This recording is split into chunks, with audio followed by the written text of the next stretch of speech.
বাংলাদেশ জাতীয় ফুটবল দলে আসছে এক নতুন প্রতিভা, সামিত সোম। কানাডা প্রবাসী এই তরুণ ফুটবলারকে জাতীয় দলের জন্য প্রথমবারের মতো ডাকা হয়েছে। আগামী 10 জুন এশিয়া কাপ বাছাই ম্যাচে সিঙ্গাপুরের বিপক্ষে তাকে মাঠে দেখা যেতে পারে, যদি সবকিছু ঠিক থাকে। এটাই হবে সামিতের বাংলাদেশ জার্সিতে অভিষেক।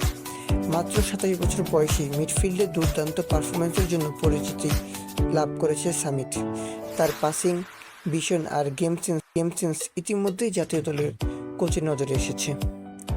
সামিত সোমের আগমনে ফুটবল প্রেমীদের মধ্যে নতুন এক আশার সঞ্চয় হয়েছে।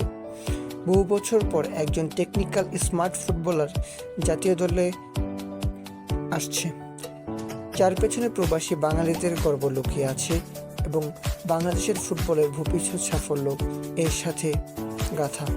এখন প্রশ্ন হচ্ছে, সে কি সত্যি পারবে বাংলাদেশের মিডফিল্ডকে বদলে দিতে?